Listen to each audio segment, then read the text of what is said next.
In the late 1990s, my sister-in-law told me I should come to Bible study with her. And I gave it to her real good. I persecuted her and I laughed at her, and I told her that, I only believed in what was logical and conclusive. I was playing poker professionally, and if I believed in something, I needed, like, mathematical evidence. Eyewitness testimony, I didn't accept that either. I said, if we're going to have something that we could say is a definite and absolute, it has to be proved with numbers, mathematically. I still believe that, because science tells us that anything we see, hear, taste, or touch is just our brain receiving a message, which means that we can be tricked. It means that something could be an illusion. It means that what we see or what we hear is not necessarily truth, but numbers don't lie. Pythagoras said numbers are universal language. C.S. Lewis said there are two kinds of truths. Real truths, like mathematics, and conventional truths. For instance, a conventional truth is, in America, we drive on the right side of the street. That's a conventional truth. In England, they drive on the left side of the street. A real truth is 10 times 2 is 20. That goes the same anywhere. For instance, if you take a person and you put him on a desert island the moment he's born and he never heard of the multiplication table, it still applies to him. It's still a real truth, whether he knows about it or not. Numbers are real truths. C.S. Lewis said that. All mathematicians would agree with that. If you go in a courtroom, forensic evidence will override the eyewitness testimony every time, because numbers don't lie. If the DNA test says I raped the girl, there's a 900 million to 1 chance I did. And when the numbers come in, the eyewitness testimony goes out the window. It doesn't count anymore. I mean, are you going to believe a DNA test or me? Okay, with that said, I'm going to say some facts now. When you debate me back, don't debate me back what the Bible calls words without knowledge or words without backup. I'm going to give you all facts, things that aren't my opinion. So when you debate me back, give me back facts and things that aren't opinions either. Okay, no theories and no opinions. Get a pen and paper. You're going to have to write some names down, and we're going to do some simple addition. Anyway, fact number 1. There's something called gematria. Write it down. It's spelled Gematria. Fact number 2. Gematria has been going on for thousands of years. They do it in the Hebrew language, and they do it in the Greek language, and now we're going to do it in the English language. It's very interesting because the English language has only been around 550 years. Gematria has been going on for thousands of years. Okay, fact number 2. When you take the English language and you start to do gematria with it, you get some results that are statistical monstrosity.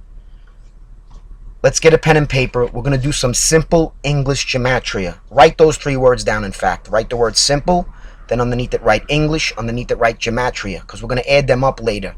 I'll explain what that means in a minute. Since gematria is taking alphabets, turning every letter into a number, and then you add up a name, and the name has a number. For instance, let's take the English alphabet, and we're going to do simple English gematria. Simple means you start the first letter with a 1.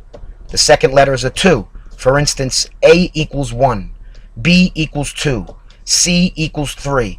We do this all the way to Z. The Z would be 26. Now, if we were to add the word cab, C-A-B, in English gematria, fact is, not my opinion, it would add up to 6. Reason being, the C is a 3 because it's the third letter. The A is a 1 because it's the first letter. The B is a 2 because it's the second letter. So C-A-B equals 3 plus 1 plus 2 equals 6. Simple English gematria. The word cab equals 6. Let's add up the word simple. The S is 19. The I is 9. The M is 13. The P is 16. The L is 12. And the E is 5. When you add the word simple, it adds up to 74. If you go to a website, it's called English Gematria Calculator. You can Google that now. You put a name in, it gives you 3 numbers. It gives you the Jewish gematria. We're not doing that for now. But then it gives you the simple gematria, and it gives you English gematria. We're doing the simple gematria now because we want to keep this easy. We want to keep it simple. Anyway, English gematria, they just take that same simple number and they multiply it times 6. For instance, in simple gematria, the word cab, we've established the word cab equals 6.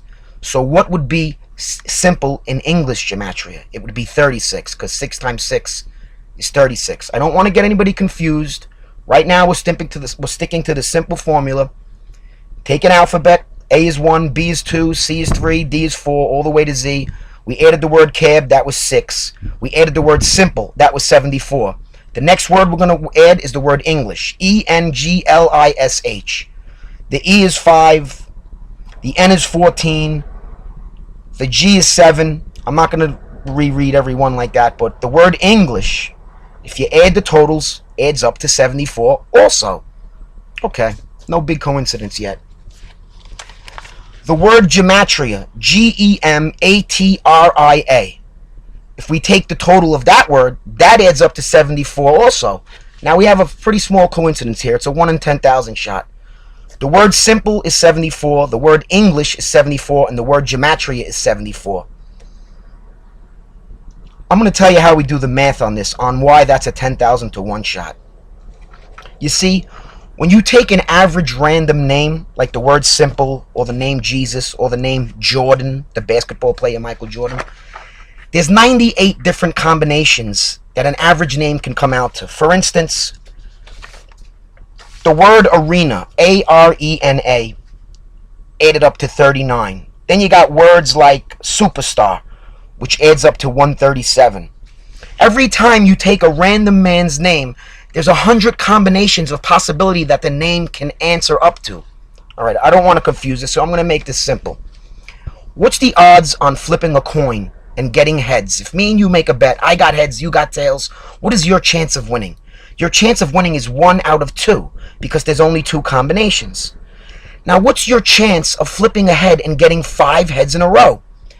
If you ask any mathematician, he'll tell you just take the bottom number, that's the number of possibilities, and multiply it times itself. Since there's 5 in a row, we want to know what's the odds of flipping 5 heads in a row, and the chance on flipping it is 1 out of 2 to flip 1. You just take the bottom number, which is 2, and you multiply it times itself that many times. It sounds confusing, it's not. What's the chance on flipping a head 1 time? The chance would be 1 out of 2. What would be my odds of getting 2 heads in a row? It'd be 2 times 2. It'd be 1 out of 4.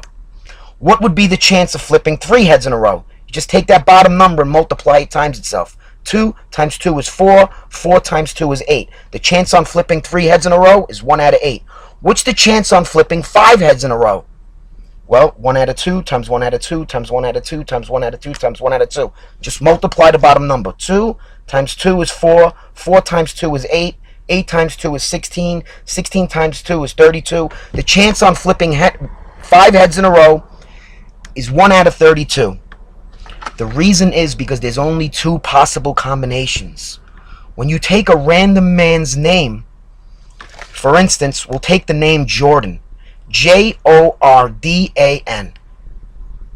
We add that up in simple English gematria. It comes out to 62. Now, I went over to the same mathematician. I told him, give me some names involving Jordan. He said, basketball. I said, yeah, I wrote that down. You have to get a pen and paper and add these up. Go to the calculator on Google. You could Google English gematria calculator. You'll find it. Anyway, Jordan added up to 62. And these were the other names he gave me that said had something to do with Jordan. Basketball. I said, yep. Chicago. Yep. Bulls.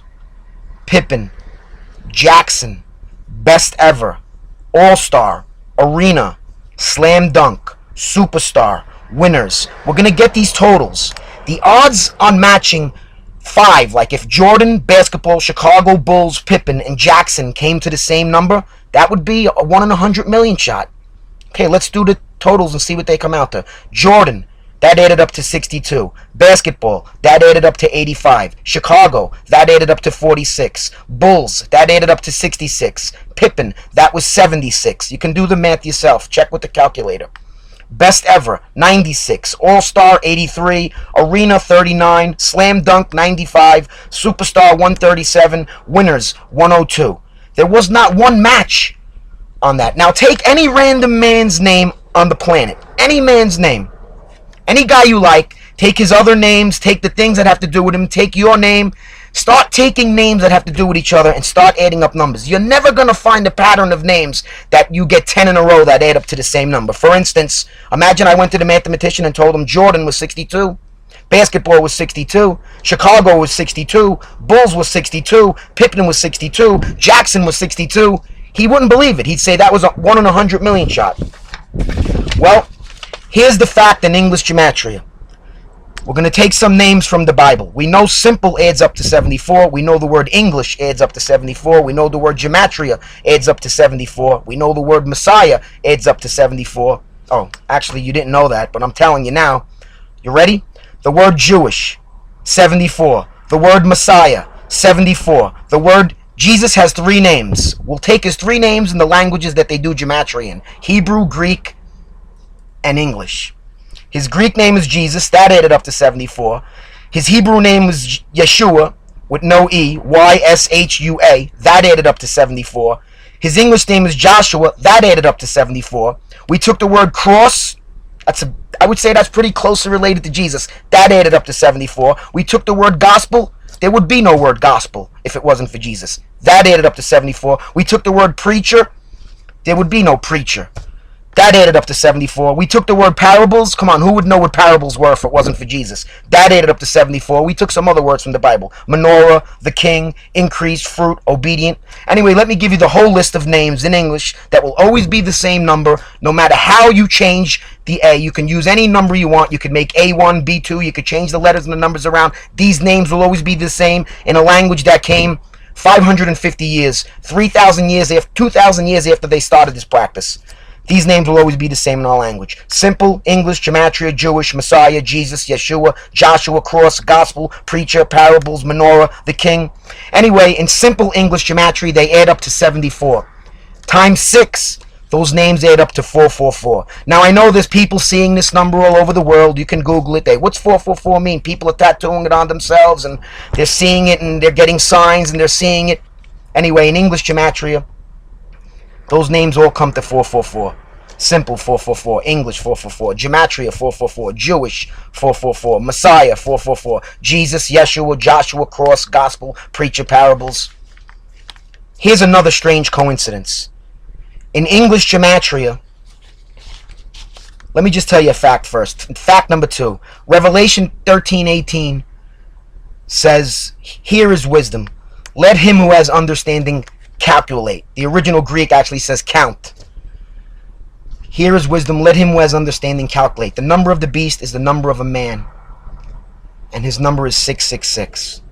Well, in English gematria, where all those totals added up to 444, and yes, I did show mathematicians, and they just start stuttering.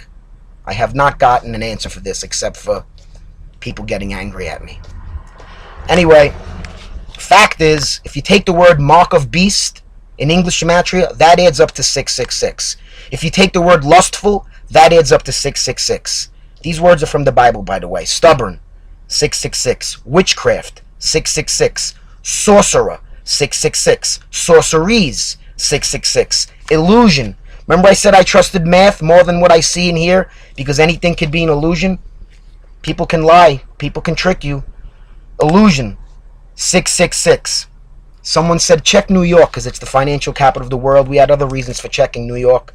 New York, 666. This word's from the Bible. Corrupt, 666. This word's from the Bible. Slaughter, 666. Computer, 666. Calculation, 666. Insanity, 666.